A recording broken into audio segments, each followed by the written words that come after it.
भाजपा को समाजवादी पार्टी की जमानत जब्त हो रही, भाजपा का कमल खिल रहा है और समाजवादी पार्टी का जो बुरा हाल उपचुनाव के साथ शुरू हुआ है वो लगातार जारी रहेगा। मैं भगवान प्रयागराज से प्रार्थना करूंगा श्री अखिलेश यादव जी को सद्बुद्धि दें। जो अयोध्या के लोकसभा चुनाव में भारतीय जनता पार्टी के खाते में वह सीट नहीं आई थी, उसका कारण हम यह मानते हैं कि थोड़ा जो राम भक्त मतदाता थे वह अपने घरों से उतने उस समय नहीं निकल पाए थे, लेकिन अब इस समय झूम करके वोट दे रहे हैं, कमल खिला रहे हैं, भाजपा को जिता रहे हैं। उत्तर प्रदेश के प्रयागराज में दिव्य भव्य और डिजिटल महाकुंभ का आयोजन हो रहा है, लेकिन सियासत ऐसी चीज है जो उससे अछूती नहीं रहती। प्रदेश के उप मुख्यमंत्री श्री केशव प्रसाद मौर्य जी मेरे साथ मौजूद हैं और जो मैंने सवाल में ही कहा आप उसका भावार्थ समझते हैं। समाजवादी पार्टी के मुखिया अखिलेश यादव, आप लोगों ने जब यहाँ कैबिनेट की तो उन्होंने कहा कैबिनेट करना बताता है कि महाकुंभ क्षेत्र में आप राजनीति करना चाहते हैं। सबसे पहले तो इस तरीके के विपक्षी आरोपों पर आपका क्या जवाब? मैं भगवान प्रयागराज से प्रार्थना करूंगा श्री अखिलेश यादव जी को सद्बुद्धि दें। 2013 में जब महाकुंभ हुआ था वह मुख्यमंत्री थे और तुष्टीकरण की राजनीति में इतना डूबे हुए थे कि उन्होंने महाकुंभ क्षेत्र में कोई कैबिनेट का आयोजन नहीं किया और महाकुंभ को अपने चचा मोहम्मद आजम खां को सौंप दिया था। तो उसके कारण से वो पछताते हैं कि हमने क्यों नहीं किया। अरे महाकुंभ क्षेत्र में अगर कैबिनेट हुई, मंत्रिमंडल की बैठक हुई और मंत्रिमंडल ने मुख्यमंत्री जी की अगुवाई में कुंभ स्नान किया और यहाँ बैठ करके कई महत्वपूर्ण प्रयागराज के विकास के, प्रदेश के विकास के निर्णय लिए, तो श्री अखिलेश यादव जी को चिढ़ क्यों होती है, वो बेचैन क्यों होते हैं, उनको जलन क्यों होती है?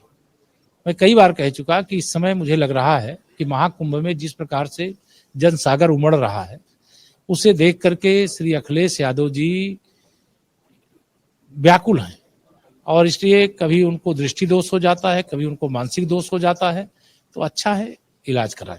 आप लोग के स्नान पर भी सवाल उठाया, उन्होंने बोला कि ऐसे कौन स्नान करता है, वो जो तरीका देखा कि जो पूरी कैबिनेट थी, आपने भी वो ट्वीट पढ़ा ही होगा।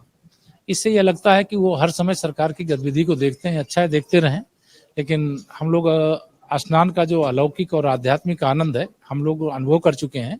हम श्री अखिलेश यादव जी से कहेंगे कि वो अपने परिवार और अपने पार्टी के लोगों के साथ जो घोर विकार से युक्त हो गए, या महाकुंभ का पवित्र अवसर है, हमें डुबकी लगावें, उनके विकार का अंत हो जाए, यही प्रार्थना करेंगे। वैसे सपा का सफा होना तय है, लेकिन ये जो महाकुंभ के जब स्नान का महापर्व चल रहा है, ऐसे समय में आस्था को बार बार चोट पहुंचाना, भारतीय संस्कृति कितनी उसकी गहराई है इसको समझे बगैर उल जुलूल बयान दे देना, यह शोभा नहीं देता है और उन्हें इसके लिए सभी श्रद्धालुओं से माफी मांगना चाहिए, सभी पूज्य संतों से माफी मांगना चाहिए और इस प्रकार के बयानबाजी से बाज आना चाहिए और कुंभ में आकर के स्नान करना चाहिए। जवाब में एक बात और थी जो आपने कहा कि विपक्षी आए, अब ये पता चल रहा है कि कांग्रेस के नेता आने की तैयारी कर रहे हैं।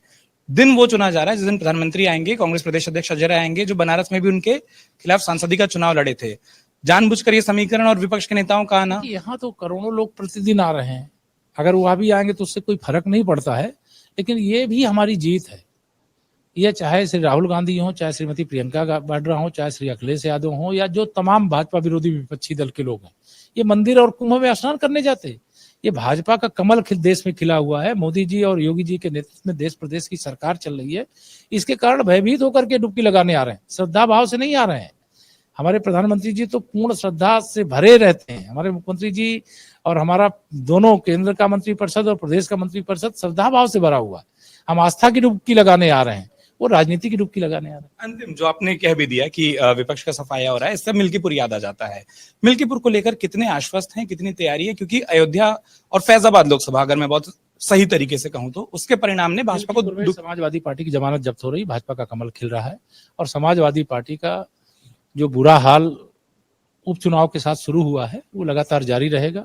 27 के सत्ताधीश बनने के जो सपने श्री अखिलेश यादव जी ने संजोए थे, 2047 तक तो उनके आने की दूर दूर तक कोई उम्मीद नहीं। अंतिम सवाल केशव जी, मिल्कीपुर के इस चुनाव को क्या पश्चाताप का चुनाव मानते हैं कि वहां की जनता ने एक बार समाजवादी पार्टी के साथ दिया? पश्चाताप का चुनाव नहीं मानते, जनता का जनादेश हम उसको स्वीकार करते हैं, लेकिन जो अयोध्या के लोकसभा चुनाव में भारतीय जनता पार्टी के खाते में वह सीट नहीं आई थी, उसका कारण हम यह मानते हैं कि थोड़ा जो राम भक्त मतदाता थे वह अपने घरों से उतने उस समय नहीं निकल पाए थे, लेकिन अब इस समय झूम करके वोट दे रहे हैं, कमल खिला रहे हैं, भाजपा को जिता रहे हैं। तो ये राम भक्ति की पर ही मुहर मानी जाएगी? राष्ट्रभक्ति, विकास की, कानून व्यवस्था की, गरीब कल्याण की, महिला सशक्तिकरण की जीत होगी। बहुत बहुत शुक्रिया उप मुख्यमंत्री उत्तर प्रदेश श्री केशव प्रसाद मौर्य, जिन्होंने साफ तौर पर कहा कि मिल्कीपुर भी जीतेंगे और महाकुंभ में जो विपक्षी स्नान करने आ रहे हैं वो दिखा रहा है कि आखिरकार भारतीय जनता पार्टी जिस धर्म के मुद्दे को आगे उठाती है उस पर उसकी जीत हो रही है। अपने सहयोगी श्यामवीर के साथ उत्कर्ष चतुर्वेदी,